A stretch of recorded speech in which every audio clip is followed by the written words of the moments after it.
Facultad de anamnesia del iniciado hiperbóreo. La facultad de anamnesia es la capacidad que dispone todo iniciado hiperbóreo para rememorar el contenido de los registros culturales. Ya sabemos que sobre los mismos opera el aspecto amor y que su vitalidad proviene del arquetipo astral de la superestructura. Frente a esta realidad, se entiende que el iniciado debe ser sumamente cauto puesto que los peligros son terribles y variados. Por ejemplo, la superestructura viva puede capturar a la estructura cultural e integrar al explorador en una trama dramática. O puede ocurrir que el aspecto amor fagocite al sujeto anímico y cause la desintegración del organismo microcósmico. O que el iniciado, por ignorancia o imprudencia, se interne en un espacio de significación aproximado y luego no sepa regresar a su propio contexto cultural, quedando definitivamente extraviado en el terrible secreto de Maya, etc. Pero todos estos peligros se tornan inefectivos cuando el iniciado actúa según pautas estratégicas precisas y ha sido capaz de comprender al registro cultural que procura investigar. Sin embargo, tal comprensión no podrá efectuarla desde la posición nociológica normal de todo pasú o vir ya perdido, es decir, desde el punto de vista del arcepe. El iniciado hiperbóreo debe situarse en el presente comprensivo del sistema real, o sea, en una posición IHPC. Iniciado hiperbóreo en presente comprensivo, desde la cual es posible captar la comprensión del registro cultural.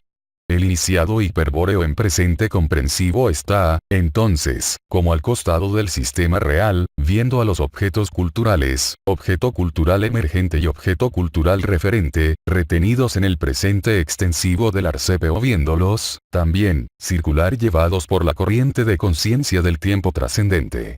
Para entender esta acción es imprescindible destacar que el iniciado hiperbóreo es quien ha diferenciado definitivamente al yo del sujeto consciente. En su estructura psíquica el yo despierto está únicamente aislado del sujeto consciente. Es por eso que el iniciado hiperbóreo puede asumir las dos posiciones a la vez. Mientras que el sujeto consciente afirma con su expresión al sistema real observado, y lo retiene en presente extensivo pues todo sujeto anímico equivale al arcepe, el yo despierto contempla al mismo sistema real en presente comprensivo, figura 81. El tipo de iniciado hiperbóreo que estamos considerando el caballero tirodal, es decir, quien ha aislado su yo perdido por medio de la vía de la oposición estratégica. Como veremos, durante la ordenación del caballero, el yo perdido es resignado simultáneamente en dos mundos con la sagrada runa tirodal. En la tierra, la ceremonia de iniciación es celebrada por un pontífice hiperbóreo, es decir, por un antiguo constructor de puentes de la Einerjar de Wotan. En el Valhalla, en Agartha, un Sida leal pronuncia la runa en la lengua tirodal de Wotan y la plasma definitivamente sobre el cuerpo astral del iniciado. Desde entonces, el yo será inmortal porque estará sustentado por la runa sagrada, la cual no puede ser afectada por ninguna forma energética de carácter arquetípico. Naturalmente, que la iniciación solo podrá obtenerse en el Kairos justo, en un momento que no puede ser determinado desde la tierra sino desde el Valhalla. Luego de ser ordenado caballero, el iniciado debe pasar las pruebas y aguardar el próximo Kairos, cuando será armado caballero tirodal, es decir, cuando le será confiada la espada de Wotan, la runa Jibur.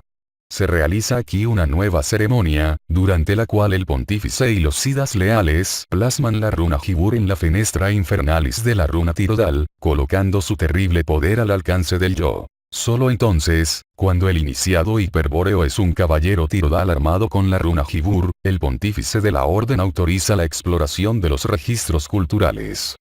F1, escalera caracol y escalera infinita. Dos motivos principales llevan a los iniciados hiperbóreos a explorar los registros culturales. Uno es la necesidad de conocer la historia cultural relativa de algún objeto cultural, es decir, conocer el contenido del registro cultural. Otro es la necesidad de salvar una distancia, espacial o temporal, relativa a algún objeto cultural, es decir, transituarse desde el núcleo cónico polidimensional del registro cultural. Ambos objetivos se concretan mediante la facultad de anamnesia. La primera necesidad se comprende si aclaramos que la historia cultural puede ser relativa a cualquier objeto cultural, por ejemplo, una obra de arte, un arma, un objeto ritual antiguo, una ciudad, un camino, etc., inclusive, una persona o un personaje. La facultad de anamnesia permitirá, en cualquier caso, conocer la verdadera historia del objeto cultural de referencia, evitando así caer en el engaño de la desinformación enemiga. Esta orientación el iniciado la obtiene por simple contemplación del objeto cultural referente en iniciado hiperbóreo en presente comprensivo y por aplicación de la técnica de resignación rúnica paso a paso. Vale decir, no se ejecuta aquí ningún acto orgánico exterior. La exploración del registro cultural, la comprensión de su contenido, es un acto puramente egoico, un conocimiento logrado exclusivamente por el yo del iniciado hiperbóreo en presente comprensivo. Distinto es el segundo caso, porque entonces el iniciado se compromete físicamente en un desplazamiento instantáneo a través de las dimensiones reales del tiempo y del espacio. Desde el núcleo transituativo, el iniciado puede viajar instantáneamente a otro espacio de significación macrocósmico y situarse en el contexto axiológico de otro superconcepto del registro cultural explorado. Empero, ello requiere una rigurosa preparación previa, contar con un hilo de Ariadna, que asegure el regreso al contexto axiológico habitual.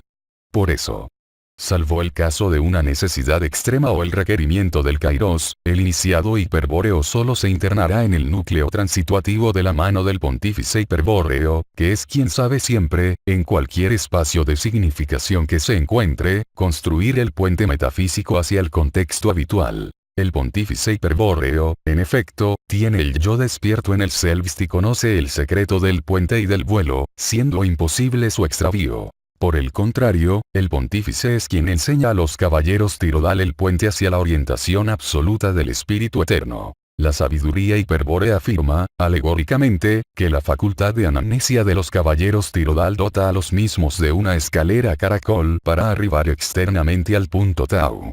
El punto Tau, página 556, es el primer punto tetrarque del camino Labrelix, el momento del encadenamiento espiritual al símbolo del origen. Internamente, este punto es alcanzado por el yo del iniciado luego de ser armado caballero Tirodal, porque la runa Jibur señala justamente ese primer tetrarque. Empero, la facultad de anamnesia ha de allanar, posteriormente, la distancia espacial y temporal que separa exteriormente al iniciado del punto Tau. Es posible entonces alcanzar físicamente el punto Tau histórico, desplazarse hacia el lugar y el instante pasado en que ocurrió la caída del propio espíritu hiperbóreo. Hacia allí viajará el caballero Tirodal gracias a la escalera caracol que construirá con su facultad de anamnesia, vale decir, gracias a una escala cuya estructura estará conformada funcionalmente por matrices arquetípicas del designio caracol. Mas, cuando el caballero Tirodal arriba al punto Tau, cuando ha trepado hasta la última grada de la escalera caracol, cuando se ha cumplido el regreso al origen, en realidad se encuentra frente al umbral de una segunda escala, denominada escalera infinita. Es el puente metafísico hacia el Selbst que solo saben construir los pontífices hiperbóreos y que, por lo tanto, solo puede ser enseñado al caballero Tirodal en el curso de una segunda iniciación hiperbórea. Con respecto a la escalera caracol, cabe agregar que su empleo es inevitable si se pretende regresar físicamente al origen. En cambio el regreso no lógico al punto Tau, protagonizado por el yo del caballero Tirodal armado con la runa Jibur, es un tránsito instantáneo, un tránsito que no requiere atravesar distancia alguna porque toda distancia ha sido suprimida por la pureza de sangre. Se querrá saber, ahora con qué se construye la escalera caracol. Respuesta. Con sistemas reales. La facultad de anamnesia, en efecto, es el poder que dispone el iniciado hiperbóreo para afirmar sistemas reales con independencia de su existencia en las superestructuras. Tanto para construir la escalera caracol, como para explorar un registro cultural, el iniciado afirma el sistema real que más le conviene emplear sin tomar en cuenta los sistemas reales existentes. Naturalmente, si no obrase con tal independencia cultural, podría ser capturado por la superestructura o engañado por el terrible secreto de Maya. A continuación, examinaremos con detalle esta posibilidad de la facultad de anamnesia. F2. Poder de la facultad de anamnesia. Como se dijo, en el momento de explorar por primera vez, y en lo sucesivo, los registros culturales, el iniciado hiperbóreo ha de saber distinguir perfectamente entre el yo y el sujeto consciente. Esta condición es imprescindible porque la facultad de anamnesia se basa en la acción conjunta y específica del yo y del sujeto consciente. En principio, el yo es quien establece y determina el sistema real cuyo registro será explorado. El concepto del sistema real, aplicado por el yo sobre el sujeto consciente, impulsa su expresión en un segundo movimiento, es decir, como correspondencia axiológica. El sistema real resulta, así, afirmado por el sujeto consciente y se produce la emergencia de los objetos culturales emergente y referente, O.C.E. y O.C.R. El sujeto consciente, situado normalmente frente al tiempo trascendente, es decir, de modo idéntico al arcepe, retiene bajo observación a los objetos culturales del sistema real. El yo aprovecha entonces para situarse en presente comprensivo y explorar el registro cultural. Antes de entrar en detalles, hay que reiterar que, según se desprende de estas sentencias, el iniciado hiperbóreo jamás explora un registro cultural al azar o por mera curiosidad. Y jamás se deja tentar por la posibilidad de obtener un conocimiento fácil de un registro cultural que pugna por revelar su contenido. Y jamás hace nada de eso porque todo cuanto radica en el macrocosmos, fuera de sí, es sospechoso para el iniciado hiperbóreo. Todo sistema real ya existente, es un órgano del dragón al que conviene presentar la más absoluta indiferencia. Contrariamente el iniciado hiperbóreo elige cuidadosamente el sistema real de su conveniencia, independientemente de su existencia en la superestructura, antes de afirmarlo para la exploración. Por ejemplo, el iniciado jamás dice, para conocer la historia cultural de ese objeto cuál registro cultural ya existente debería consultar. Aparte de revelar ingenuidad estratégica, tal actitud es casi una invitación para que el enemigo monte una farsa destinada a causar su perdición. El iniciado hiperbóreo es un sujeto volitivo que jamás interroga al mundo para actuar. Si debe preguntar se interroga a sí mismo y decide sobre lo más conveniente antes de actuar. Y cuando lo hace es para afirmar su decisión. Así, pues, el iniciado dirá, voy a relacionar ese objeto con aquel otro y voy a explorar el registro cultural para conocer su historia relativa. Si el iniciado necesita conocer, por ejemplo, la historia cultural del combate de San Lorenzo, su facultad de anamnesia le permite obrar de modo semejante. Reconocerá un testigo involuntario de aquel combate, el pino de San Lorenzo o el convento de San Carlos, y lo afirmará como O.C.R., es decir, como objeto cultural referente, R. Luego se dirigirá a un protagonista activo de los hechos indagados, por ejemplo, el sable corvo del general San Martín, y lo afirmará con respecto a O.C.R. Es decir, al objeto cultural referente. El sable corvo, entonces, adquirirá un valor particular y emergerá como O.C.E. Como objeto cultural emergente, entre el O.C.R. y el O.C.E. Se ha establecido, así, una conexión de sentido particular, constituyendo, en conjunto, un sistema real de la superestructura. En el registro cultural de tal sistema se encuentra la historia cultural señalada, la del combate de San Lorenzo, junto a otras de mayor o menor interés. Finalmente, el iniciado procederá a explorar el contenido del registro cultural recién constituido, tomando nota de la historia cultural buscada. Hay que observar, en este ejemplo, que el iniciado no ha indagado en ningún momento en cuál registro cultural ya existente estará la historia cultural del combate de San Lorenzo. ¿Cuál registro existente deberá explorar para conocer dicha historia? Por el contrario, independientemente de su existencia en la superestructura, el iniciado ha afirmado los O.C.R. y O.C.E. y ha constituido un sistema real, cuyo registro cultural posee un contenido histórico apto para ser explorado. Afirmar, constituir, explorar, se comprueba en cada uno de estos actos la determinación volitiva del iniciado hiperbóreo. F3. Los 16 pasos activos de la facultad de anamnesia. La aplicación de la facultad de anamnesia para los fines mencionados debe efectuarse metódicamente, paso a paso. Por eso la sabiduría hiperbórea ha sintetizado en 16 pasos los principales actos anamnésicos del iniciado hiperbóreo. Con los 3 primeros se constituye a voluntad un sistema real. Con los 13 restantes se puede explorar de cualquier modo el registro cultural. El dominio de estos 16 pasos posibilita, también, la construcción de la escalera caracol. Sin embargo, el secreto de tal construcción no podrá ser revelado aquí, pues el mismo solo es transmitido oralmente por los pontífices hiperbóreos a los caballeros Tirodal. No obstante, consideraremos a continuación los 16 pasos de la facultad de anamnesia. Primer paso. Afirmar el O-C-R. Objeto cultural referente R. Segundo paso. Afirmar el O-C-E. Objeto cultural emergente E, con respecto al O-C-R. Tercer paso. Afirmar y retener al sistema real. Cuarto paso. Situar el yo en iniciado hiperbóreo en presente comprensivo con respecto al objeto cultural emergente. Quinto paso. Localizar sobre el objeto cultural emergente la tapa signo, R. Sexto paso. Abrir el registro cultural resignando la tapa signo, R. Séptimo paso. Resignar paso a paso los superobjetos axiológicos de la serie cronocultural. Octavo paso. Si es necesario, entrar físicamente en el espacio cultural del superobjeto axiológico, es decir, entrar en la cámara de entrada. Noveno paso. Si es necesario, concretar la localización estratégica de la fuente de Abraxas. Décimo. Si es necesario, abrir la puerta X, G. Décimo primero paso. Si es necesario, pasar físicamente al núcleo transituativo, decir, pasar a la cámara de entrepaso. Décimo segundo paso. Si es necesario, transituarse en otro espacio de significación macrocósmico. Décimo tercer paso. Si es necesario, abrir la segunda puerta X, G.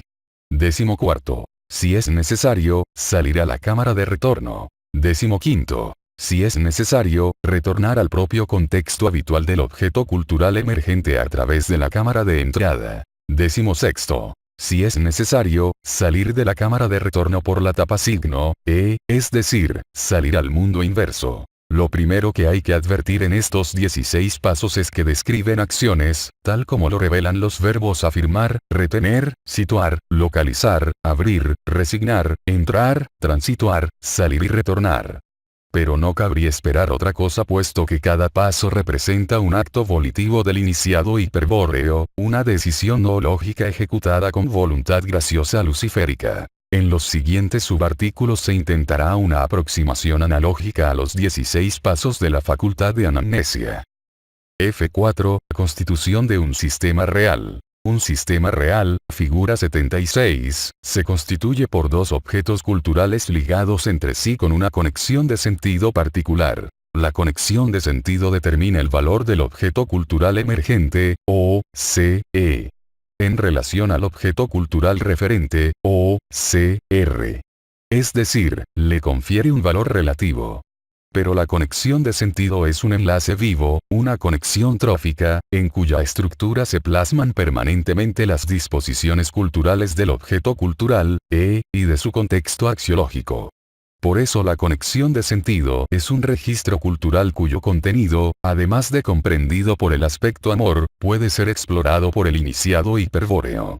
Sin embargo, según hemos adelantado, el iniciado jamás explora, ni se interesa por hacerlo, un registro cultural ya existente. Por el contrario, por más obvio que parezca ser un registro, por ejemplo el que está entre la Tierra y la Luna, el iniciado jamás lo toma en cuenta y, si necesita explorarlo, entonces lo constituye nuevamente, como si nunca hubiese existido. De allí la forma de los tres primeros pasos de la facultad de anamnesia, que apuntan directamente a la constitución del sistema real que se ha decidido explorar. El iniciado debe constituir, con el poder de su voluntad graciosa luciférica, el sistema real más conveniente para sus fines. Con el primer paso debe señalar y afirmar el objeto cultural referente, por ejemplo, el pino de San Lorenzo. Con el segundo paso debe señalar y afirmar el objeto cultural emergente, por ejemplo, el sable corvo de San Martín, con respecto al objeto cultural referente. El objeto cultural emergente adquiere, así, un valor particular y se constituye el sistema real. Con el tercer paso el iniciado afirma el sistema real constituido, por ejemplo, el que forma el sable del general San Martín con respecto al pino de San Lorenzo, y permite que la atención del sujeto consciente lo retenga frente a sí. A partir de este paso, el iniciado considera que existe a su alcance un registro cultural con un contenido histórico interesante. El estudio de los siguientes pasos de la facultad de anamnesia nos va a aclarar cómo se realiza la exploración del registro cultural. F5. Representación analógica de la situación del yo. Iniciado hiperbóreo en presente comprensivo. Supongamos que el sistema real constituido se ha representado analógicamente en la figura 81. El objeto cultural, emergente equivale al sable corvo, el objeto cultural, referente al pino de San Lorenzo, y el enlace, el registro cultural, contiene la historia del combate de San Lorenzo. El de la figura 81, es un sistema real 2,6, igual al de las figuras 77, 78, 79 y 80. Por lo tanto, el enlace 2,6 es una conexión trófica, animada por el arquetipo astral, que puede ser vivenciada por el aspecto amor como superconcepto del sistema real 2,6. Al estudiar el tercer paso quedamos en que el iniciado, cuando afirma al sistema real constituido, permite que el sujeto consciente lo retenga frente a sí. Semejante retención es coincidente con el punto de vista del Arcepe, aspecto raza sagrada en presente extensivo, y consiste en oponerse dialécticamente al tiempo trascendente para crear la apariencia de que el sistema está detenido en un instante presente. Puesto que el movimiento del tiempo es isotrópico, ha de alcanzar todas las dimensiones espaciales o extensivas del sistema real, por lo que, la retención presente, solo puede ser una retención extensiva. Es así que, estando todo el tiempo trascendente representado por el eje TT, la oposición del sujeto consciente para afirmar y retener al sistema real ha de efectuarse desde la posición que indica la flecha punto de vista del Arcepe. Mas, desde tal posición, es analógicamente evidente que la percepción del registro cultural solo abarca su dimensión extensión. Es en ese momento, cuando el sujeto consciente retiene al sistema real en presente extensivo, que el iniciado sitúa su yo en la posición HPC. Iniciado hiperbóreo en presente comprensivo. Siendo la comprensión de un registro cultural análoga al volumen de un enlace cilíndrico, la posición comprensiva, desde donde es posible aprender la integridad de su estructura interna, es la que indica la flecha punto de vista del iniciado hiperbóreo en presente comprensivo. Hay que repetir aquí que, fuera de esta explicación analógica, nada más puede agregarse sobre la comprensión que los iniciados hiperbóreos alcanzan sobre los registros culturales. Un método práctico para situarse en IHPC. Por ejemplo, solo es enseñado oralmente a los caballeros tirodal por los pontífices hiperbóreos. F6. Exploración visual del registro cultural. Después de efectuado el cuarto paso, el IHPC está en condiciones de explorar el registro cultural. Es posible, en principio, realizar una exploración visual de la serie cronocultural, vale decir, una exploración que no requiere movimiento exterior alguno por parte del iniciado. Este acto interior corresponde al primer motivo mencionado en F1. No se ejecuta aquí ningún acto orgánico exterior. La exploración del registro cultural, la comprensión de su contenido, es un acto puramente egoico, un conocimiento logrado exclusivamente por el yo del iniciado hiperbóreo en presente comprensivo. Cuando el iniciado afirma al objeto cultural emergente en relación al objeto cultural referente, segundo paso, tal acción consiste, prácticamente, en aplicar el O-C-E sobre el O-C-R. El objeto cultural emergente y el objeto cultural referente quedan desde entonces enlazados por una conexión de sentido o registro cultural. Pero, además de quedar conectados por el registro cultural, la aplicación afirmativa causa que en el objeto cultural emergente se refleje permanentemente el objeto cultural referente. Y que en el objeto cultural referente se refleje permanentemente el objeto cultural emergente.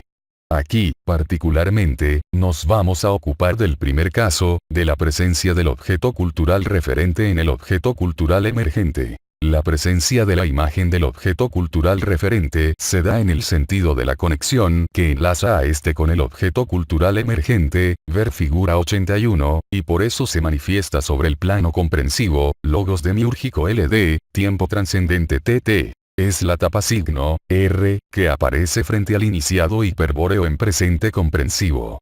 El objeto cultural emergente presenta, siempre, una pantalla cultural frente al iniciado hiperbóreo en presente comprensivo y, sobre ella, la tapa signo, R, del objeto cultural referente.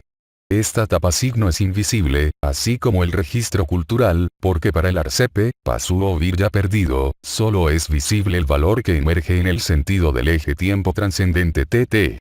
El iniciado hiperbóreo en presente comprensivo. Por el contrario, está situado en sentido comprensivo con respecto al objeto cultural emergente y puede percibir perfectamente la pantalla cultural. Con el quinto paso de la facultad de anamnesia, justamente, se localiza la tapa signo, R, sobre el objeto cultural emergente. Si los objetos culturales son los entes mencionados, el quinto paso ha de consistir, por ejemplo, en localizar el pino de San Lorenzo, tapa signo R, en el sable corvo del Gral. San Martín, objeto cultural emergente. Tal localización, desde luego, solo la podrá efectuar el yo desde la posición iniciado hiperbóreo en presente comprensivo. Una vez localizada la tapa signo, R, el iniciado puede proceder a la apertura del registro cultural. Para eso debe operar con la runa Jibur como espada de Wotan y resignar paso a paso las imágenes sobre la pantalla cultural. La primera es siempre la tapa signo, R, es decir, la imagen del objeto cultural referente. Desplazando esta primera imagen, destapando el registro, es posible observar toda la serie cronocultural, imagen por imagen, hasta dar con el sector de la historia cultural que ha motivado la exploración, por ejemplo, el combate de San Lorenzo.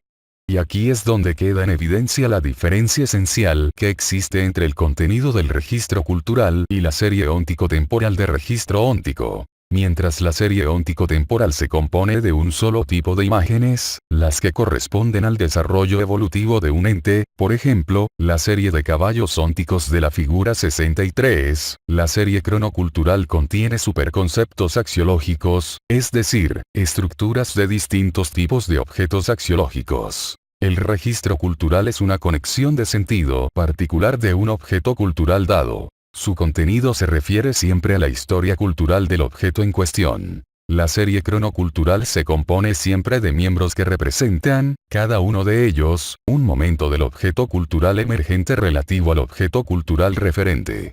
Empero, lo que efectivamente se plasma en el registro cultural es aquello específicamente cultural determinado por el contexto axiológico, vale decir, el valor cultural. Por eso los elementos fundamentales de la serie cronocultural son objetos axiológicos. Ahora bien, el valor determinado por una conexión de sentido es el valor particular. Cabe preguntar, ¿es la serie cronocultural una sucesión de valores particulares del objeto cultural emergente? Respuesta: no.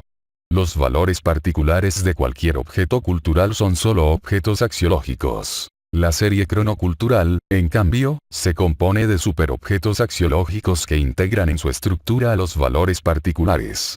¿Qué es, pues, un superobjeto axiológico? Respuesta: el registro de un momento axiológico absoluto del objeto cultural emergente. Para entender la respuesta hay que recordar que el valor particular, el que hemos afirmado en el OC, al constituir el sistema real con el tercer paso, siempre resulta agregado al valor general del objeto cultural emergente. Justamente, el paso del valor general al valor particular supone en todos los casos su realce, página 592. Quiere decir que el valor particular consiste en destacar un aspecto relativo de un objeto cultural que posee un valor general a priori, determinado por el contexto axiológico. Por lo tanto, cualquiera sea la forma de este valor particular relativa a otro objeto referente, R, es imposible prescindir del substrato axiológico del valor general. Así, cuando el registro cultural se plasma el valor cultural, este es en realidad el valor absoluto del objeto cultural emergente o C, vale decir, el valor particular sobre el valor general. El registro de cada momento de valor absoluto del objeto cultural emergente es un superobjeto axiológico. Hay que notar que estamos aquí en presencia de una aparente paradoja. La contradicción entre lo absoluto y lo relativo. Con el fin de demostrar su inconsistencia, vamos a plantear la paradoja y aclarar sus causas. En un comienzo, el iniciado afirma un sistema real especial con el propósito de explorar su registro cultural. Le interesa conocer una historia relativa a los objetos, objeto cultural emergente y objeto cultural referente del sistema real. El registro cultural, por ser un enlace entre dos objetos culturales, aparentemente debería poseer contenidos referidos solamente a tales objetos, es decir, contenidos relativos. Pero, he aquí que, bajo el valor particular, relativo, de los objetos culturales, subyace siempre el valor general, conformado por todo el contexto axiológico. Los contenidos del registro cultural, entonces, no pueden ser simplemente relativos puesto que se asientan en el valor absoluto. Esta es la paradoja. Cada instante de la serie cronocultural, contenida en una conexión de sentido relativa, es el registro de un momento axiológico absoluto del O-C-E-U-O-C-R. Es decir, el registro de un momento del valor absoluto. ¿Cómo debe entenderse, pues, esta superposición de los conceptos de absoluto y relativo? Respuesta. Teniendo en claro el alcance de cada concepto, es decir, teniendo en claro que lo que posee carácter relativo, por ejemplo, es la conexión de sentido, el registro cultural, y, también, el momento, considerado en sí mismo, puesto que el momento de un superobjeto axiológico cualquiera de la serie es relativo al momento presente del objeto cultural cuyo valor absoluto representa. Por el contrario, el contenido del registro cultural está compuesto por una serie de registros de momentos axiológicos absolutos o momentos del valor absoluto. Así pues, cuando todo momento sea relativo en sí mismo, no lo es en cuanto momento axiológico absoluto registrado en el superobjeto. En el interior del superobjeto reina el valor absoluto del objeto cultural en el momento de ser registrado. Esta aclaración, aun cuando desvanece la paradoja, nos plantea un problema aparentemente mayor pues, si cada miembro de la serie cronocultural es absoluto, ¿qué sentido tiene optar por tal o cual registro cultural, por tal o cual conexión relativa? Respuesta. La relatividad del valor particular introduce una característica en la serie cronocultural: la centralidad del objeto cultural referente, o CR. Con otras palabras, no obstante que el superobjeto radica en un momento axiológico absoluto, su estructura resulta determinada por la relatividad del valor particular conferido por el registro cultural. Tal determinación consiste en la centralidad que el OCR desempeña en la estructura de cada superobjeto axiológico. El superobjeto axiológico es un miembro de la serie cronocultural contenida en el registro cultural. Es, pues, un contenido mnémico, una especie de recuerdo macrocósmico. El recuerdo instantáneo y absoluto del objeto cultural emergente, O-C-E. En este recuerdo está presente, según vimos, tanto el valor general como el valor particular del O-C-E. Lo primero significa que en el superobjeto tienen que estar todos los objetos axiológicos que constituyen el sentido del valor general, vale decir, el contexto axiológico. Básicamente en el superobjeto axiológico se encuentran el objeto cultural emergente, O-C-E, y su contexto axiológico. Pero el registro cultural, que es una conexión de sentido particular, confiere valor particular al O-C-E. Al relacionarlo con el OCR. Esto significa que en el superobjeto axiológico, el OCR ha de ocupar una posición central, vale decir, un papel destacado entre los objetos del contexto axiológico. Consideremos, por ejemplo, el sistema real constituido por el sable corvo del Gral San Martín, objeto cultural emergente, y el pino de San Lorenzo, objeto cultural referente. En el registro cultural, el contenido ha de consistir en una serie cronocultural de superobjetos axiológicos. Cada superobjeto consiste del sable corvo y su contexto axiológico, valor general, además del pino de San Lorenzo en posición central, valor particular. De un superobjeto a otro de la serie puede variar la disposición del contexto axiológico, de acuerdo al desarrollo de la historia cultural, pero algo ha de permanecer constante en todos ellos: la posición central del pino de San Lorenzo, O-C-R, cuya referencia, en cualquier escena será insoslayable en ese registro cultural particular. El mismo combate de San Lorenzo, cuando al fin sea localizado en la serie cronocultural, mostrará en todas sus escenas la presencia predominante del pino de San Lorenzo. En el superobjeto axiológico de algún momento del combate, por ejemplo, el sable estará referido al pino y el pino ocupará, en el contexto de sable, un lugar relativamente central. En resumen, luego de localizar la tapa signo R en el objeto cultural emergente, el iniciado hiperbóreo en presente comprensivo procede a resignar paso a paso las imágenes hasta dar con el sector de la historia cultural que ha motivado la exploración del registro cultural. Cada imagen observada sobre la pantalla cultural es solo un aspecto de los superobjetos axiológicos que integran la serie cronocultural. Pues los superobjetos no son meras imágenes, tal como se demostrará enseguida. F7. Exploración física del registro cultural. La segunda motivación para explorar el contenido de un registro cultural partía de la necesidad de salvar una distancia, espacial o temporal, relativa a algún objeto cultural, es decir, transituarse desde el núcleo cónico polidimensional, F1. No se trata aquí, como en el caso visto en F6, de un examen visual, es decir, interior, que no requiere movimiento exterior alguno del iniciado. En este caso el iniciado se compromete físicamente en un desplazamiento instantáneo a través de las dimensiones reales del tiempo y del espacio. Desde el núcleo transituativo, el iniciado puede viajar instantáneamente a otro espacio de significación macrocósmico y situarse en el contexto axiológico de otro superconcepto del registro cultural explorado, F1. Para comprender esta asombrosa posibilidad que tienen a su alcance los iniciados hiperbóreos hay que desarrollar, sucesivamente, dos temas. El primero se refiere al carácter extensivo, es decir, espacial, de los superobjetos axiológicos. Y el segundo demuestra cómo, a partir del sexto paso, es decir, a partir de la apertura del registro cultural, ya es posible la transituación.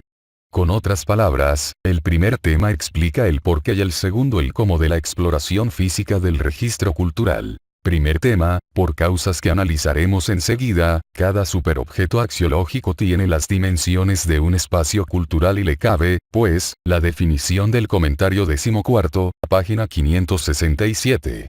La serie cronocultural consiste, así, en una sucesión de superobjetos extensos, cada uno de los cuales está desplazado con respecto al consecutivo en un instante de tiempo trascendente. Un sistema real se compone de dos objetos culturales conectados por un registro cultural que contiene la serie cronocultural. Ambos objetos, el O-C-E y el O-C-R. Están situados en ambos extremos de la serie cronocultural y existen permanentemente en el presente del tiempo trascendente. A medida que transcurre el tiempo trascendente el valor absoluto de los objetos culturales O-C-E y O-C-R se va incorporando a la serie cronocultural. Instante tras instante dos superobjetos axiológicos se agregan, uno en cada extremo, a la serie como contenido del registro cultural. Es evidente, en consecuencia, que todos los miembros de la serie cronocultural se hallan en distintos instantes pasados del tiempo trascendente. Por otra parte, sabemos que el contenido del registro cultural es la serie cronocultural. Tal contenido, por pertenecer a un continente externo a los objetos culturales, se halla distribuido entre los objetos culturales emergente y referente, P12. Pues bien, esa distribución ha sido simbolizada en la figura 81. La serie cronocultural está representada allí como una serie de puntos distribuidos sobre una curva espacial con forma de espiral cónica, que recorre de un extremo al otro el sistema real. Cada punto de la serie corresponde a un superobjeto axiológico. Para explorar visualmente el registro cultural el iniciado hiperbóreo en presente comprensivo es capaz de reproducir, sobre la pantalla cultural, el superobjeto axiológico de su interés. La figura 81 nos permite advertir, analógicamente, el importante hecho de que los superobjetos axiológicos de cada extremo de la serie cronocultural se hayan invertidos con respecto a los objetos culturales del sistema real. Más claramente, en el objeto cultural emergente, O-C-E. El extremo de la serie cronocultural es la tapa signo, R, el cual presenta al objeto cultural referente, O-C-R. Y en el objeto cultural referente, O-C-R. El extremo de la serie es la tapa signo, E, que representa al objeto cultural emergente, O-C-E. Esto significa que, cada tapa signo, es el superobjeto axiológico extremo de la serie, invertido con respecto al objeto cultural en cuya pantalla radica. La causa de esta inversión no es otra más que la acción determinante de sentido cultural de la conexión de sentido o registro cultural. Esa conexión trófica, vitaliza al objeto cultural para imponerle un sentido relativo al valor cultural, un valor particular, y para eso aplica el superobjeto axiológico de referencia sobre el objeto cultural, por ejemplo, la tapa signo, R, sobre el objeto cultural, E, emergente. Ni qué decir que las analogías que estamos presentando para aproximar al lector a los registros culturales, es decir, a una de las claves del terrible secreto de Maya, deben ser interpretadas a la luz de todo lo visto hasta aquí sobre el modelo estructural, extremando la aplicación de los fundamentos de la sabiduría hiperbórea. Esta advertencia vale en el caso de la figura 81 porque podría cometerse el error de subestimar la capacidad analógica que posee el dibujo para representar los fenómenos reales o suponer que algunos fundamentos hiperbóreos han sido pasados por alto. Por eso, quizás convenga aclarar que la representación de la serie cronocultural como serie de puntos no es casual. Y ello no significa, tampoco, que la historia cultural es discontinua. Lo que ocurre es que, aunque normalmente invisible, la serie cronocultural tiene dos características que justifican dicha analogía puntual. Una es su carácter sucesivo, en tanto que serie, y otra su cualidad de ser una extensión real, puesto que sus miembros, los superobjetos axiológicos, se hallan extendidos en el espacio cultural real, es decir, distribuidos en la extensión del superconcepto del sistema real. ¿Y cómo justifica estas características la analogía puntual empleada? Respuesta. Porque si algo real, es extensivo y sucesivo, entonces debe corresponder básicamente con la estructura del espacio real macrocósmico, el cual es continuo y discontinuo a la vez por causa de los átomos gravis que lo producen. Resulta así que, cada superobjeto axiológico de la serie cronocultural está plasmado, en realidad, sobre un átomo gravis. Por eso corresponde representar a la serie de superobjetos por una serie de puntos, como en la espiral cónica de la figura 81. Como vemos, la analogía puntual, lejos de ser una representación superficial de la serie cronocultural, permite una comprensión más profunda de los registros culturales y de la facultad de anamnesia. Por ejemplo, la propiedad de estar fundado sobre un átomo gravis nos facilita la comprensión integral del superobjeto axiológico, especialmente sus dimensiones espaciales y temporales.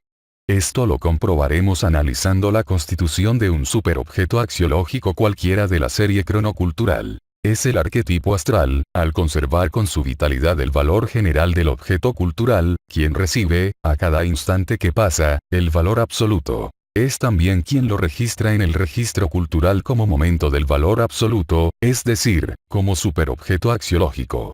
En principio, pues, el arquetipo astral registra el valor absoluto del objeto cultural plasmándolo sobre el arquetipo gravis. La potencia formativa del átomo gravis resulta así conformada por el valor absoluto y se constituye una estructura axiológica cuya capacidad se denomina superobjeto axiológico. El átomo gravis obra como fundamento óntico del superobjeto. El átomo gravis aporta la naturaleza óntica universal en tanto que el valor absoluto termina particularmente tal naturaleza, la individualiza específicamente con forma cultural. El superobjeto es, entonces, un ente con forma cultural, no un verdadero objeto cultural. No podría serlo pues, en ese caso, sería visible, debiendo emerger para ello en la esfera de sentido del mundo, región D. El ente con forma cultural en que se ha transformado el arquetipo gravis dispone de las dimensiones exteriores de un espacio físico y de un núcleo indiscernible en la interioridad de su ser en sí. El espacio físico que produce todo átomo gravis está limitado por las determinaciones de su forma individual. El espacio de un átomo gravis puede abarcar los límites de un átomo físico, por ejemplo, que dependen de la capacidad de la matriz esencial del designio átomo, o los límites de un planeta, conforme a la capacidad arquetípica de un Kumara, o los límites de un sistema solar, conforme a la capacidad de un logos o demiurgo solar, o los límites de una galaxia, conforme a la capacidad de un logos o demiurgo galáctico, o, incluso, límites cósmicos, por cuanto el mismo uno determina con su capacidad arquetípica los límites del universo. ¿Y quién determina los límites del espacio físico del ente con forma cultural? Respuesta. El valor absoluto que conforma la potencia formativa transforma al espacio físico en espacio cultural. Sus límites son los del contexto axiológico. Si recordamos que un espacio cultural exterior es un lugar en el que es posible efectuar alguna de estas tres cosas. A. Descubrir un ente designado. B. Proyectar un signo. C. Reconocer un objeto. Página 567, comprenderemos que el espacio cultural de un superobjeto puede tener dimensiones enormes. Lo explicaremos. En el espacio cultural de un superobjeto axiológico no es posible A. Descubrir un ente designado, ni B. Proyectar un signo, pero sí es posible C. Reconocer un objeto, y esta posibilidad es la que fija los límites reales del espacio cultural. Imagínese el superobjeto de una ciudad, por ejemplo Atenas en el siglo IV a.C., y su contexto axiológico integrado por todos los objetos culturales de su cultura, y se convendrá en que los límites de su espacio cultural, donde es posible reconocer un objeto, son enormes. Ahora, cuando sabemos que un superobjeto axiológico es la capacidad de un espacio cultural, y que tal capacidad es la forma de una estructura axiológica conformada por un momento del valor absoluto del objeto cultural, es hora de hacer intervenir al tiempo. Ello no ofrecerá dificultad si recordamos que el superobjeto se asienta sobre un arquetipo gravis y que éste posee un núcleo indiscernible en la interioridad de su ser en sí. El superobjeto, en efecto, es un ente con forma cultural, y, en todos los entes, independientemente de su forma o tamaño, existe un punto indiscernible. Esta propiedad es la causa de la isotropía del tiempo trascendente. A través de los puntos indiscernibles fluye el tiempo trascendente y, como todo punto del espacio macrocósmico contiene un punto indiscernible, la fluencia temporal es isotrópica, página 397. Esto significa que en el espacio cultural del superobjeto puede fluir el tiempo trascendente desde el punto indiscernible del arquetipo gravis. ¿Por qué decimos puede fluir y no fluye? Respuesta. Porque la fluencia del tiempo trascendente solo ocurrirá cuando el iniciado hiperbóreo en presente comprensivo se asome al espacio cultural del superobjeto axiológico y reconozca un objeto, es decir, cuando le conceda sentido cultural. En caso contrario, si el superobjeto axiológico solo permanece situado en la serie cronocultural, su dimensión temporal es la de un momento del valor absoluto. Vale decir, que el superobjeto permanece fijado en ese momento axiológico absoluto, comportándose como un contenido mnémico del registro cultural. En resumen, si el iniciado se sitúa en IHPC y accede al contenido del registro cultural, la serie cronocultural de superobjetos axiológicos, y si, por medio de la resignación paso a paso, séptimo paso de la facultad de anamnesia, se asoma al interior de un superobjeto axiológico y encuentra significativo el contexto axiológico de su espacio cultural, es decir, si le pone sentido con su expresión, entonces puede ocurrir que fluya el tiempo trascendente desde el núcleo indiscernible del ser en sí. El iniciado deberá evaluar muy bien si le conviene poner sentido en un espacio cultural de un superobjeto, pues, si esto sucede, es inevitable la fluencia del tiempo trascendente y el consiguiente peligro de enfrentamiento con el demiurgo a través del punto indiscernible, del yod, del ojo de Abraxas. Y, como el tiempo trascendente es en realidad la corriente de conciencia del demiurgo, se comprende que en cada ente, desde el punto indiscernible, está él impulsando el proceso del ente con su aspecto sabiduría, desde la entelequia potencial, viviendo el proceso del ente con su aspecto conciencia, tiempo, desde el punto indiscernible, página 397, los átomos gravis sostienen a los entes y, en cada uno de ellos existe un punto indiscernible. En cada punto indiscernible, que es el mismo punto en todos los átomos del universo, existe un punto de tiempo trascendente, pues, en cada uno de ellos, el demiurgo manifiesta su aspecto conciencia-tiempo, páginas 278, 279. Ahora bien, la influencia del tiempo trascendente en el superobjeto no debe ser rechazada a ultranza por el iniciado, pues, aunque el peligro mencionado está siempre latente, es perfectamente posible evitarlo, según se explicará, y en cambio presenta la ventaja de permitir el paso hacia el núcleo transituativo del superconcepto. A esta operación se refieren los pasos séptimo a decimoquinto de la facultad de anamnesia, y a ella nos referiremos en el segundo tema. Segundo tema. Si se ha entendido correctamente el primer tema, deberá extraerse la siguiente conclusión. La serie cronocultural de superobjetos axiológicos es un contenido estático del registro cultural. Cada miembro de la serie es el registro de un momento de valor absoluto del objeto cultural que representa. El iniciado hiperbóreo opera el registro con su yo en la posición primero HPC. Figura 81. Desde allí localiza la tapa signo, R, y causa su apertura, pasos cuarto, quinto y sexto de la facultad de anamnesia. La tapa signo, R, es el superobjeto axiológico situado en el extremo de la serie. Practicando el sexto y séptimo paso, el iniciado resigna los superobjetos empleando, paso a paso, la espada de Wotan. El iniciado observa los objetos resignados desde la pantalla cultural, es decir, observa su imagen, cuidando de no afirmar ningún sentido en ellos. Una vez que ha seleccionado al superobjeto que más le interesa conocer, puede optar, si lo requiere su estrategia, por poner sentido en su espacio cultural, reconociendo a los objetos axiológicos que lo integran y proyectándoles los signos. En el mismo instante que el iniciado proyecta el primer signo, comienza a fluir el tiempo trascendente desde el núcleo indiscernible del ente. En ese momento el espacio cultural del superobjeto puede adquirir sus límites más vastos, permitiendo al iniciado la entrada física en su contexto axiológico. De más está advertir que semejante paso, el octavo de la facultad de anamnesia, es terriblemente arriesgado. ¿Por qué? Respuesta. Porque, una vez ingresado físicamente en el espacio cultural del superobjeto, en el seno de su contexto axiológico, este ámbito no diferirá en nada del contexto habitual que deja atrás el iniciado. Y tal indiferencia puede tornar dificultoso, y peligroso, el regreso al propio contexto habitual. Para estos casos, la única posibilidad cierta de orientación procede de la correcta observación de la dimensión temporal. En efecto, si el contexto axiológico de un superobjeto no presenta diferencia apreciable con el contexto axiológico habitual del iniciado, no ocurre tal indiferencia con los tiempos trascendentes de ambos contextos. Si bien el tiempo trascendente fluye en el espacio cultural de cualquier superobjeto, no lo hacen todos del mismo modo. ¿Cuál es la diferencia? Respuesta. Que el tiempo trascendente en cualquier superobjeto, solo comienza a fluir a partir del principio que le impone el momento del valor absoluto.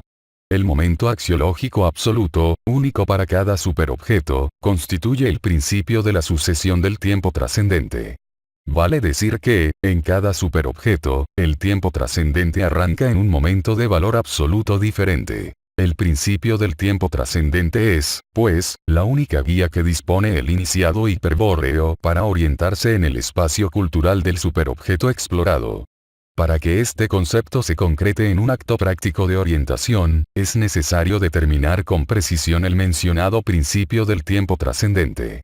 La importancia de establecer el principio del tiempo en el superobjeto solo podrá medirse si se comprende el siguiente aspecto del problema. Aunque ambos espacios culturales sean semejantes, y causen la confusión del iniciado, hay una diferencia fundamental entre ambos. El espacio cultural habitual del iniciado está constituido sobre un espacio físico, integrado en toda la extensión de sus dimensiones por átomos gravis. Por cada uno de tales átomos puntuales fluye isotrópicamente el tiempo trascendente. El espacio cultural del superobjeto, en cambio, está constituido sobre el espacio físico que produce un único átomo gravis. Recordemos que el superobjeto es un ente con forma cultural. Solo cuando el iniciado pone sentido en esa forma cultural comienza a fluir el tiempo trascendente. Y lo hace por el punto indiscernible de ese único átomo que soporta al superobjeto. Se ve, pues, la importancia de captar el principio del tiempo trascendente, ya que este brota por un solo punto del superobjeto, un punto que la sabiduría hiperbórea denomina la fuente de Abraxas. Conviene hacer un alto, en la búsqueda del principio, para comentar una consecuencia de la diferencia recientemente expuesta entre el espacio cultural habitual y el espacio cultural del superobjeto. Para el iniciado hiperbóreo, la realidad es lo que afirma su expresión.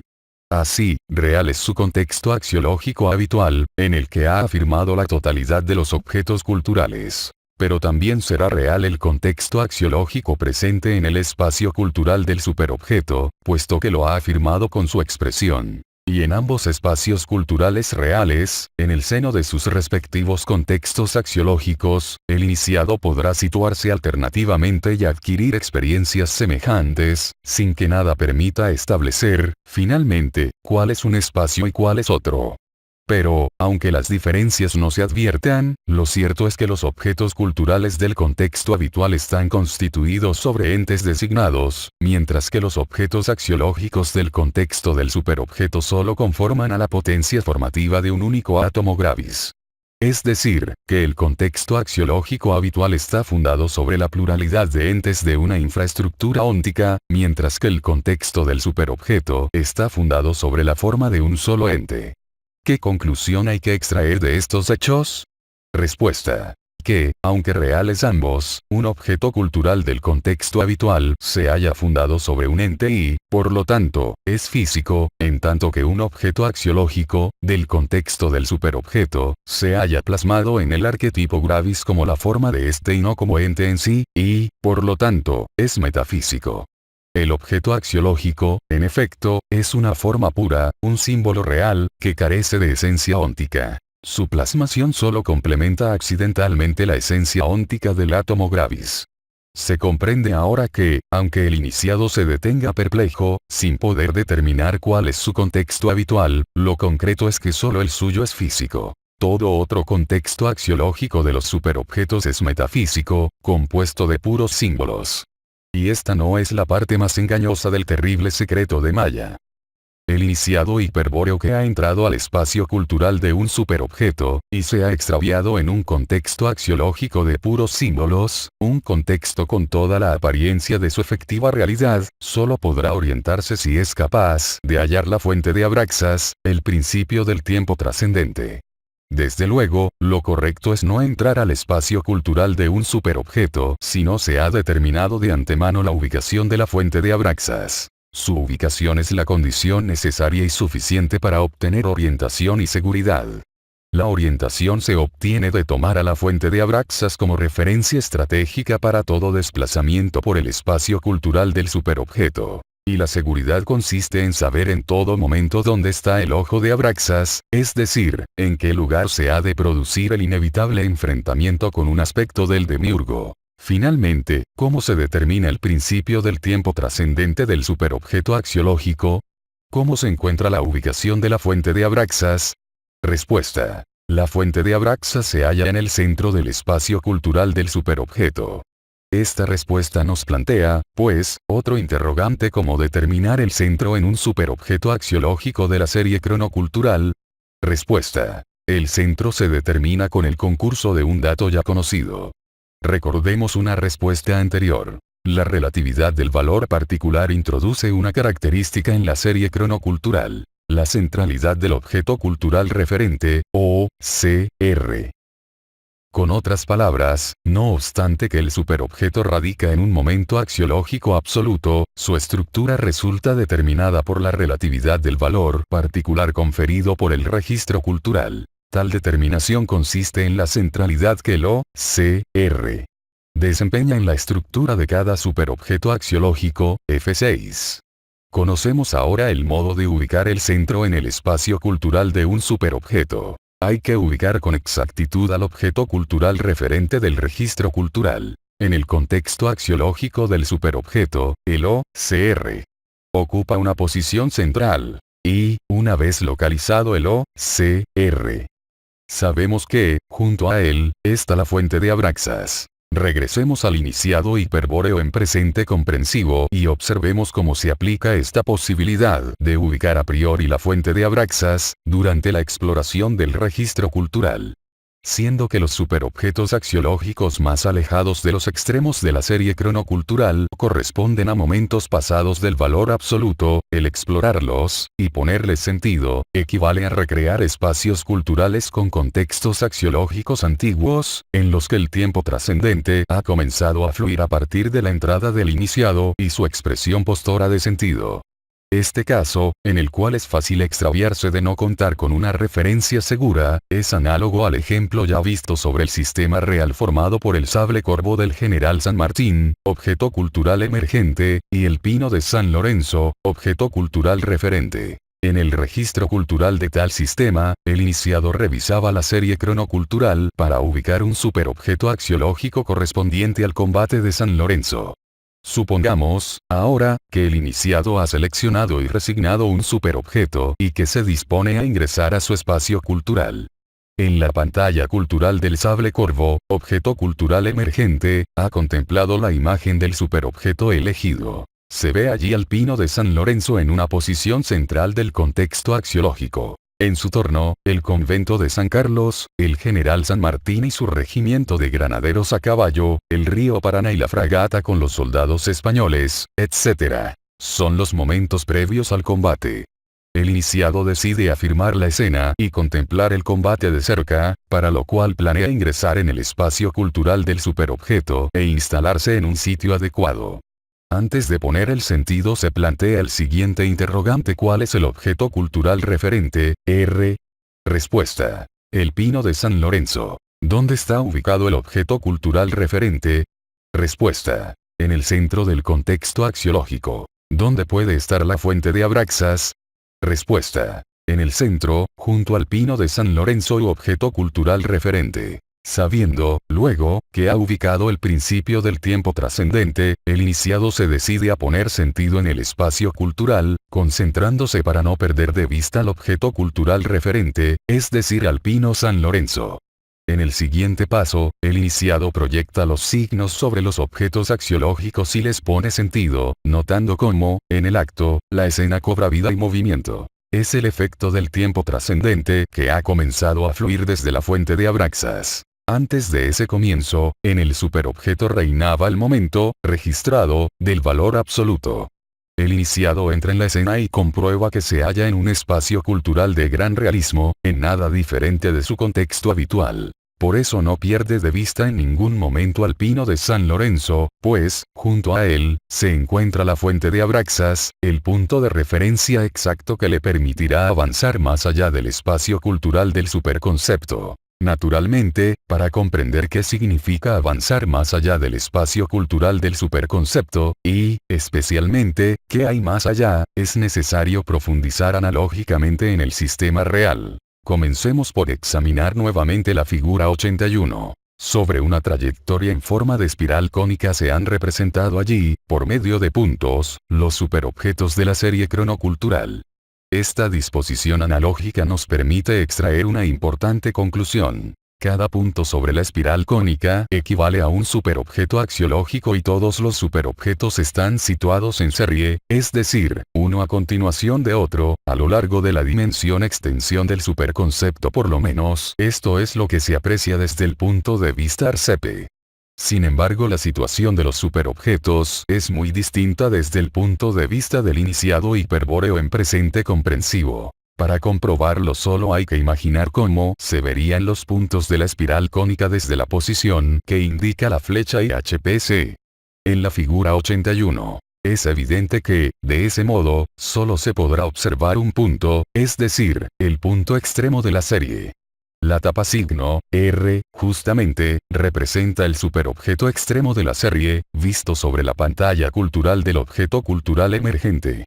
Cuando, por efecto del quinto y sexto paso de la facultad de anamnesia, se desplaza la tapa signo, R, el superobjeto extremo, y se lo reemplaza en la pantalla cultural por otro superobjeto axiológico de la serie, el iniciado hiperbóreo en presente comprensivo sigue viendo solo un superobjeto. El que tiene frente a sí en la pantalla cultural.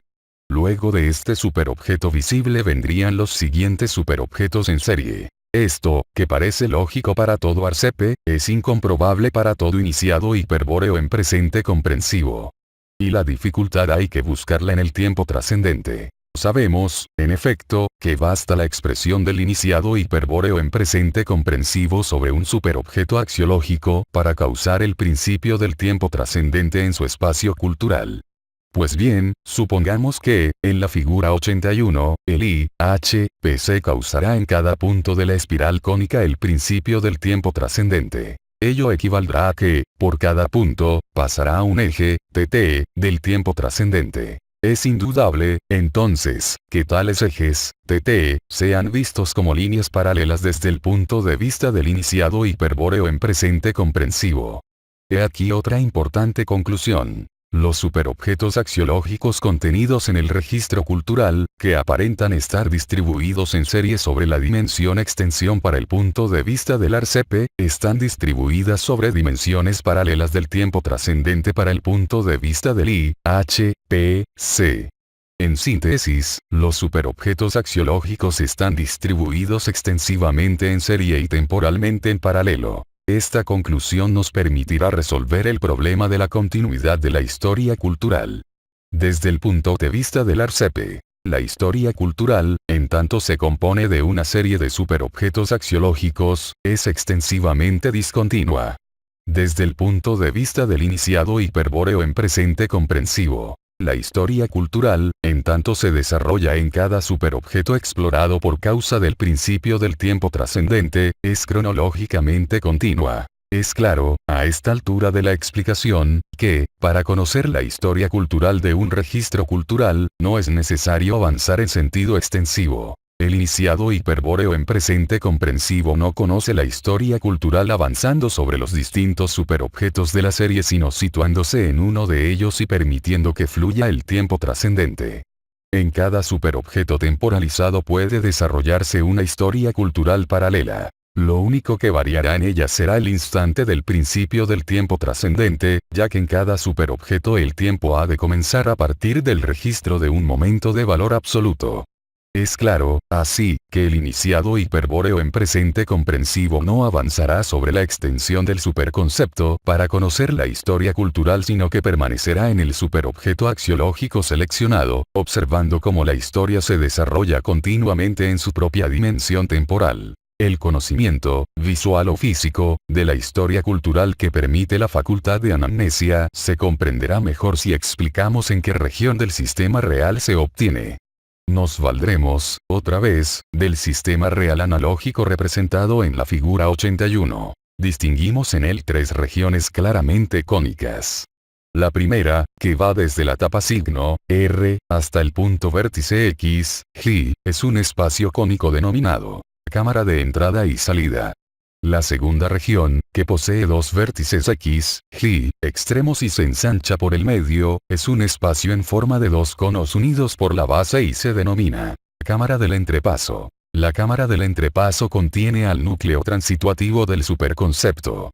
La tercera región, análoga a la primera, es un espacio cónico extendido entre la etapa signo, E, y el segundo punto vértice X, Y, denominado cámara de retorno. Pues bien, empleando estas denominaciones, podemos afirmar que el iniciado hiperbóreo en presente comprensivo siempre observa la historia cultural, de cualquier registro, en la cámara de entrada y salida del sistema real. Con ese fin sitúa, al superobjeto seleccionado, en la cámara de entrada. Si la exploración de la historia cultural es visual, el iniciado hiperbóreo en presente comprensivo observa las imágenes en la pantalla cultural. Si la exploración es física, el iniciado hiperbóreo en presente comprensivo ingresa a la cámara de entrada y permanece en el espacio cultural del superobjeto axiológico, mientras la historia cultural se desarrolla a partir del principio del tiempo trascendente. Según vimos, para conocer la historia cultural no necesita avanzar fuera del espacio cultural del superobjeto, es decir, no necesita avanzar más allá del punto vértice X, Y, que es un límite de la cámara de entrada donde se desarrolla íntegramente la historia cultural.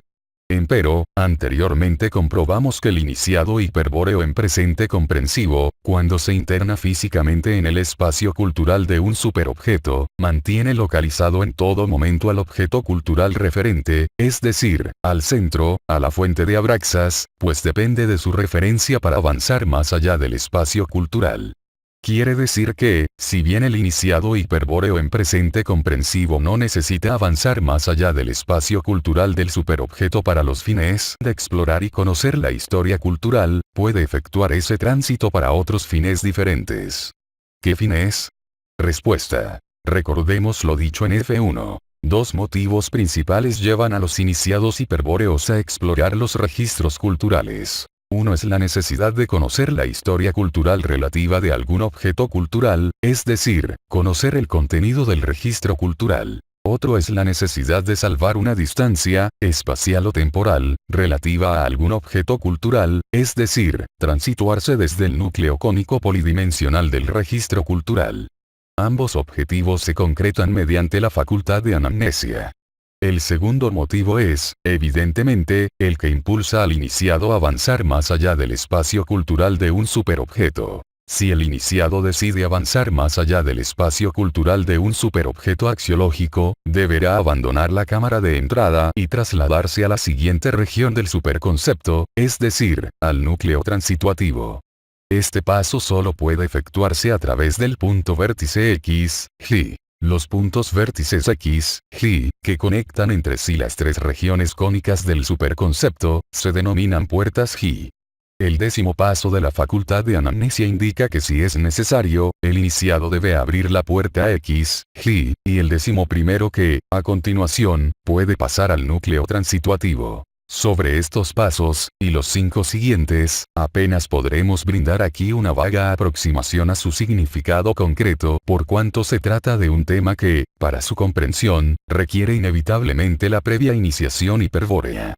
Con otras palabras, es casi imposible comprender los pasos superiores de la facultad de anamnesia sin una efectiva diferenciación entre el yo y el sujeto consciente, sin la aislación del yo que concede la iniciación hiperbórea.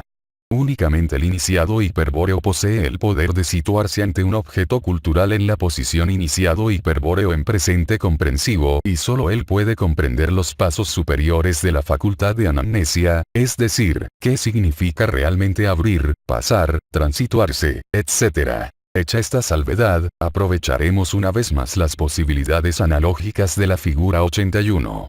Supongamos que nos hallamos, con respecto al sistema real, en la posición que indica la flecha I, H, P, C. Frente a nosotros está la tapa signo, R, que es la base de un cono cuyo vértice es el punto X. Supongamos, también, que, desde nuestra posición en iniciado hiperbóreo en presente comprensivo, podemos observar alineados tanto al centro del cono como el vértice X, es decir, que vemos simultáneamente al centro del cono y a su vértice. Recordemos ahora que el cono corresponde a la cámara de entrada y salida del sistema real, que el vértice X corresponde a la puerta X, G, y que en el centro de la cámara de entrada se encuentra siempre la fuente de Abraxas. En consecuencia, la alineación entre el centro y el vértice del cono corresponde a una posibilidad del iniciado hiperbóreo en presente comprensivo. De visualizar simultáneamente la fuente de Abraxas y la puerta X, G. Es la posibilidad de obtener seguridad y orientación en el desplazamiento por el espacio cultural del superobjeto tomando como referencia a la fuente de Abraxas, al principio del tiempo trascendente. El iniciado hiperbóreo en presente comprensivo jamás se atrevería a desplazarse más allá de la cámara de entrada sin localizar previamente la fuente de Abraxas. Si lo hiciese, si atravesase la puerta X, G, sin tomar como referencia a la fuente de Abraxas, detrás suyo se desarrollaría la historia cultural del superobjeto con el consiguiente cambio permanente del contexto axiológico, lo que tornaría muy dificultoso, cuando no imposible, la orientación para hallar la salida de la cámara. En un contexto axiológico en permanente devenir por causa del principio del tiempo trascendente, la única referencia segura es la fuente de Abraxas, junto a la centralidad del objeto cultural referente. Su localización permite tanto avanzar más allá del espacio cultural, a través de la puerta X, G, como regresar al contexto axiológico habitual del iniciado hiperbóreo en presente comprensivo.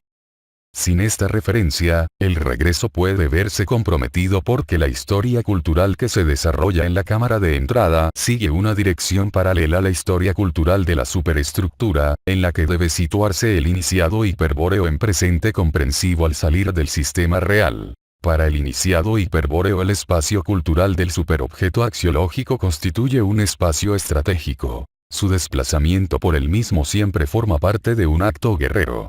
Por eso en el noveno paso, a la exacta ubicación de la fuente de Abraxas, se la denomina localización estratégica. Si el iniciado ha cumplido el noveno paso de la facultad de anamnesia, si ha realizado la localización estratégica de la fuente de Abraxas, entonces puede pasar a través de la puerta X, G, con cierto grado de seguridad, es decir, puede ejecutar el décimo paso.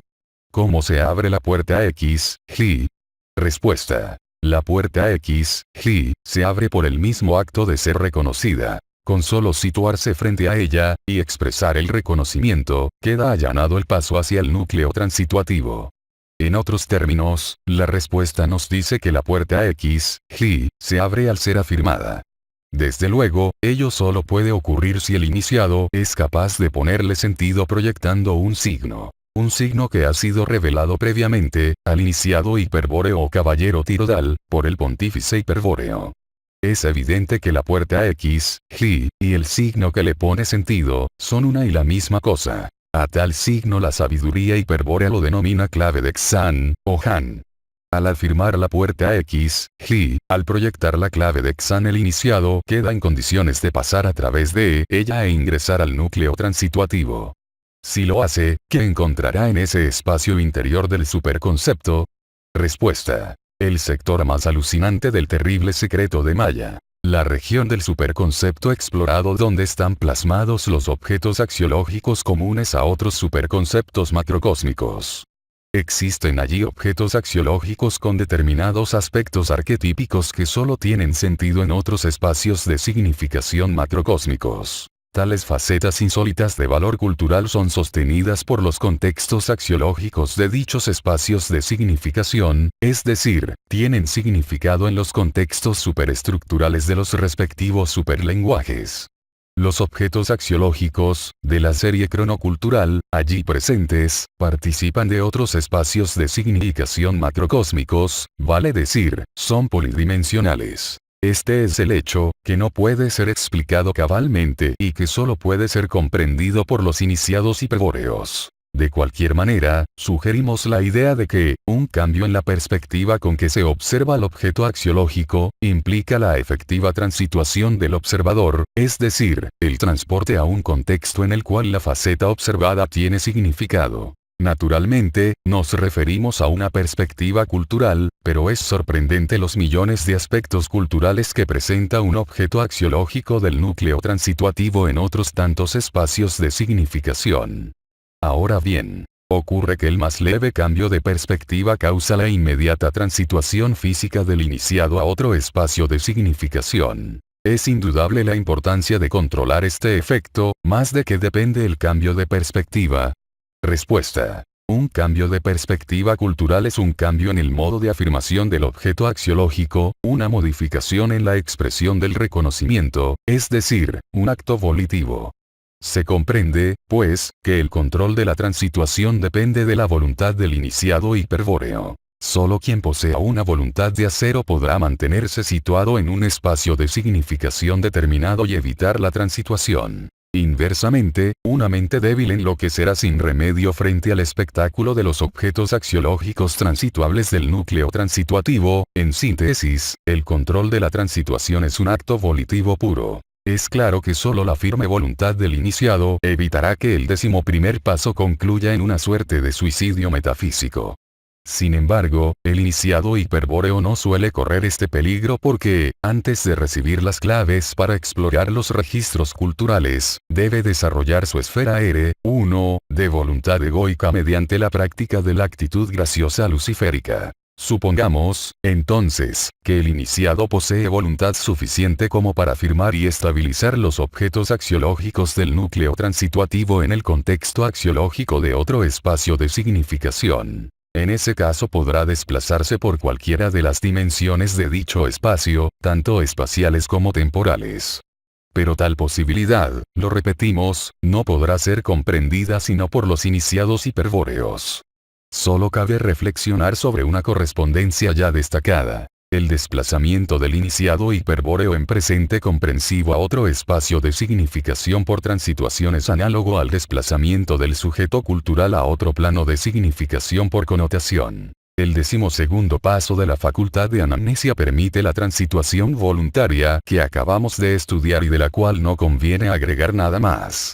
En cuanto a los siguientes pasos, del 13º al 15º, cabe declarar que describen el modo como el iniciado debe regresar a su contexto habitual. Tal modo nos plantea de inmediato un problema. ¿Por qué 3 pasos para ello? Es decir, ¿por qué se requieren 3 pasos para volver? No es posible girar en el núcleo transituativo y pasar inversamente por la primera puerta X, Y, desandando el camino recorrido. ¿Por qué para volver, es necesario avanzar hacia la segunda puerta X, Y? Respuesta. Si el iniciado se encuentra en la cámara de entrepaso, en el núcleo transituativo, le resulta imposible girar y volver directamente por la primera puerta X, Y. Para regresar al punto de partida, el iniciado está físicamente obligado a continuar su avance inicial, abrir, y atravesar la segunda puerta X, Y, tal como lo ordenan los pasos 13º y 14º de la facultad de anamnesia. Recién allí, en la cámara de retorno, podrá girar y volver a la cámara de entrada y salida, de acuerdo con el 15º paso. Esta respuesta, y los actos que describen los pasos mencionados, nos advierten sobre un comportamiento extraño, anormal, por parte de las puertas X, Y, y el espacio intermedio de la cámara de entrepaso. Sin pretender explicar por qué las cosas ocurren de ese modo, ¿cómo puede ser posible que una puerta permita entrar a un recinto pero no salir del mismo, a menos que primero se atraviese una segunda puerta de retorno? La respuesta surgirá luego de un análisis ontológico del concepto puerta y de definir el concepto de puerta expandida. Comencemos, pues, por la definición de puerta, valiéndonos de la figura 82.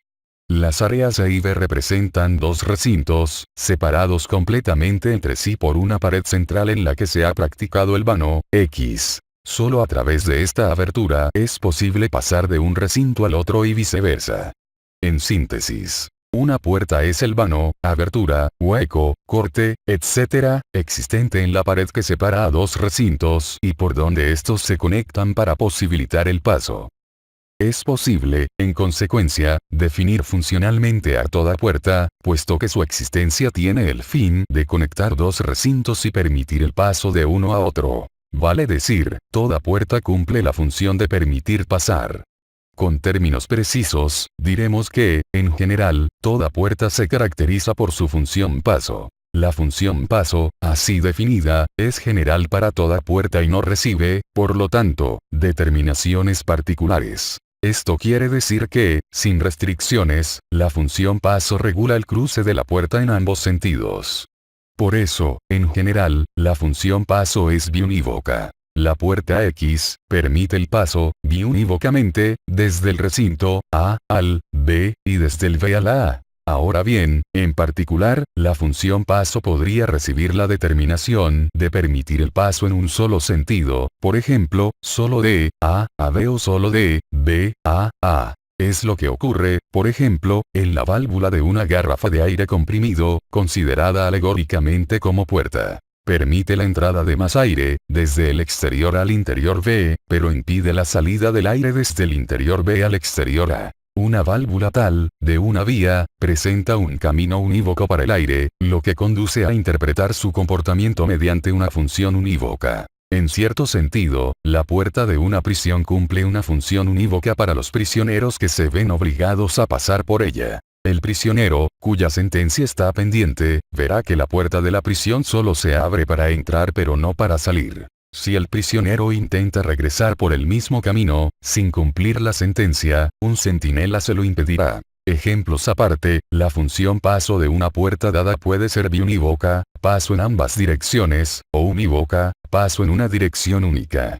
En todo caso, debe ser claro que ambos modos unívocos de la función paso son funcionalmente idénticos.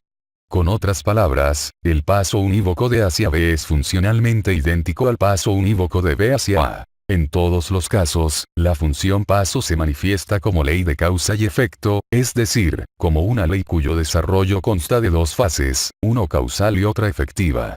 Para comprobarlo vamos a definir algunas condiciones en la figura 82. En primer lugar, observemos la pared que separa los recintos A y B. Es evidente que un lado de la pared enfrenta al recinto A y que otro lado enfrenta al recinto B. Suponiendo que se trata de una pared puntual, o que su espesor es mínimo, consideraremos a la misma como una superficie bilátera. En segundo lugar, establezcamos que la puerta X permita unívocamente el paso de A hacia B. Una flecha indica en la figura la dirección de un viajero que se apresta a pasar por la puerta X. Sobre este viajero actuará la función paso de la puerta, X, imponiéndole, según vimos, una ley de causa y efecto. Analicemos, ahora, la ley de paso.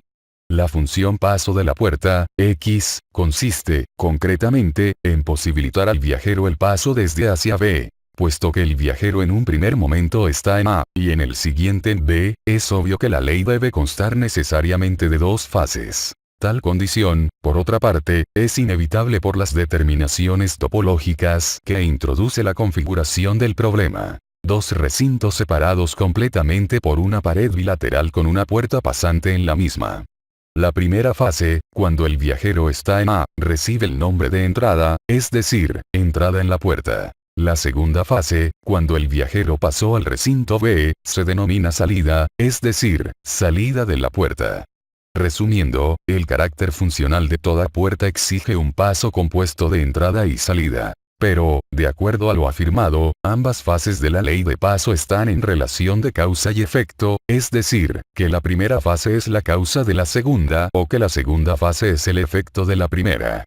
Con otros términos, sinónimos, la entrada, en la puerta, es la causa de la salida, en la puerta, o, la salida, de la puerta, es el efecto de la entrada, en la puerta.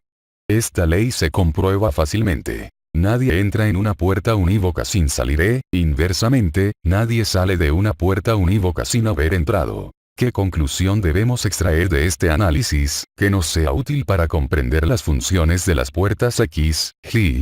Respuesta. Que en toda puerta normal, tal como X, en la figura 82, la ley de paso consta de dos fases, entrada y salida, sin absolutamente ningún término medio. Vale decir, a la entrada le sucede causalmente la salida, sin posibilidad de definir un estado o fase intermedia.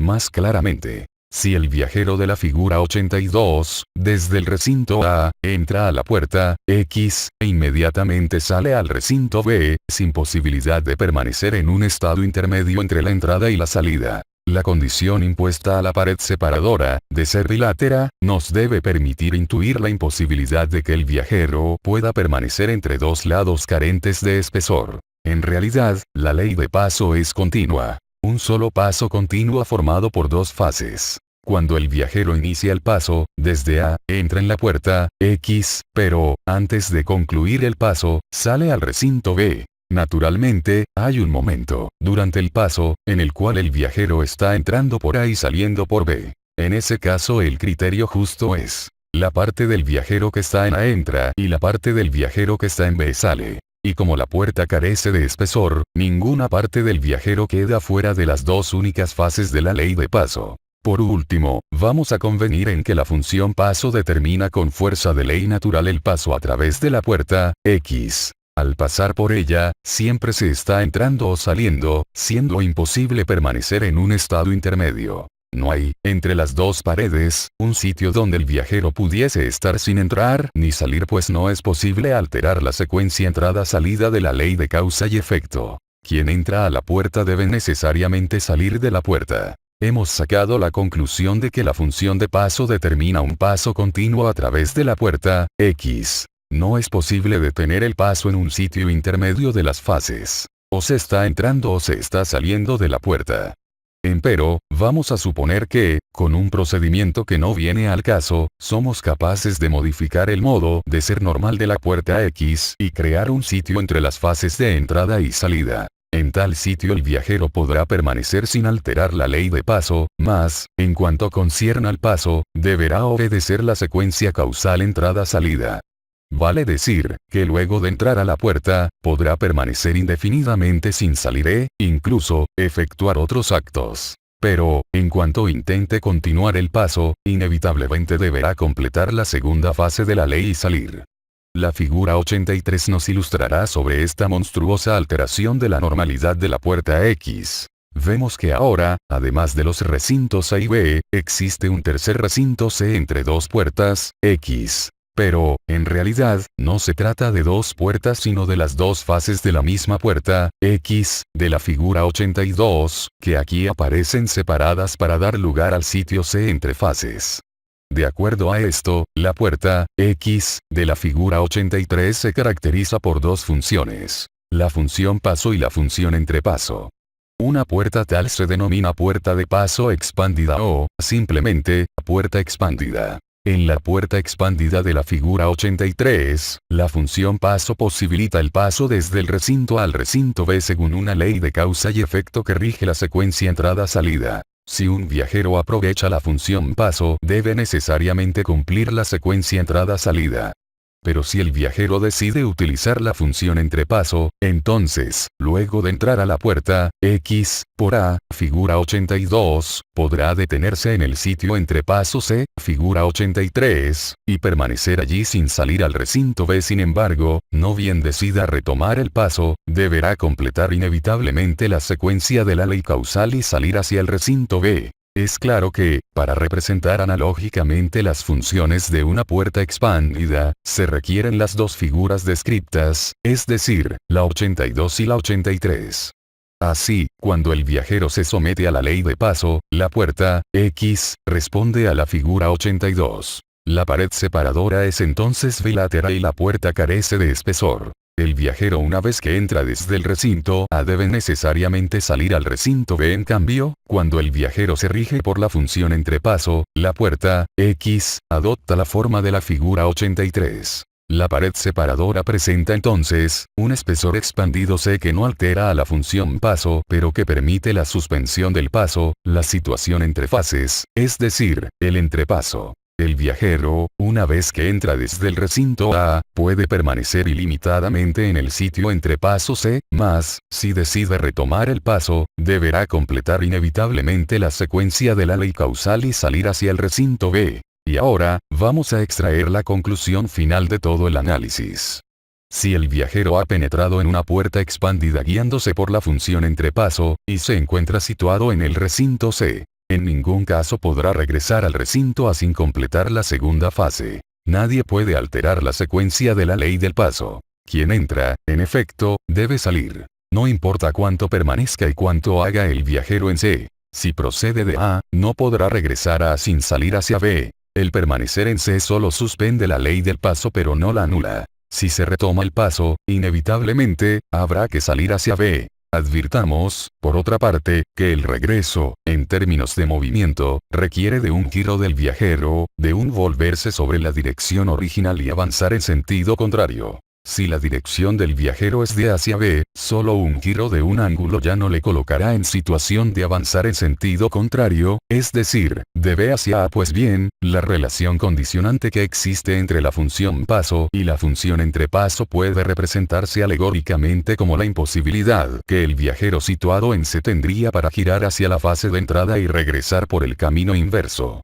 Todo movimiento en ese sentido implica retomar el paso, devolver a la puerta su función natural. Pero, como para llegar a C es necesario haber entrado, haberse sometido a la fase de entrada, es claro que esa causa mantiene pendiente la concreción de su efecto, el cual consiste en la salida hacia el recinto B. No podrá el viajero escapar a esa ley. Y ello equivale a que, habiendo entrado desde A, mirando, o en dirección, hacia B, no pudiese girar en C para regresar hacia A. En verdad, el sitio C solo existe para la función entrepaso. En todos los casos el viajero retoma el paso, el sitio C deja de existir para la función paso y el cruce se realiza de acuerdo con la figura 82. Luego de atravesar una puerta expandida, y solamente en el caso en que la función paso sea biunívoca, podrá el viajero procedente del recinto A regresar al mismo. Lo hará desde el recinto C, luego de girar, es decir, de retornar, hacia la puerta X, B.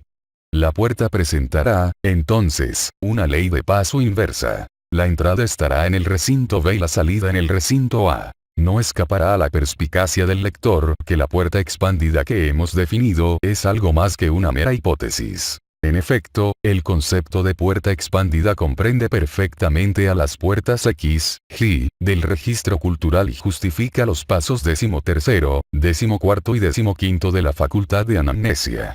Ante todo hay que establecer que las puertas X, G, de la figura 81 son análogas a las puertas X, de la figura 83, es decir, no son puertas sino representaciones de las fases de la función paso, es decir, dos fases separadas de una única puerta. El iniciado hiperbóreo en presente comprensivo, al ingresar en la cámara de entrada, con el octavo paso, se encuentra en situación análoga al viajero de la figura 82. La cámara de entrada del registro cultural es análoga al recinto A y la primera puerta X, G, es solo la fase de entrada de una puerta expandida real. Esta puerta ejerce sobre el iniciado hiperbóreo en presente comprensivo dos funciones. Una función paso y una función entrepaso.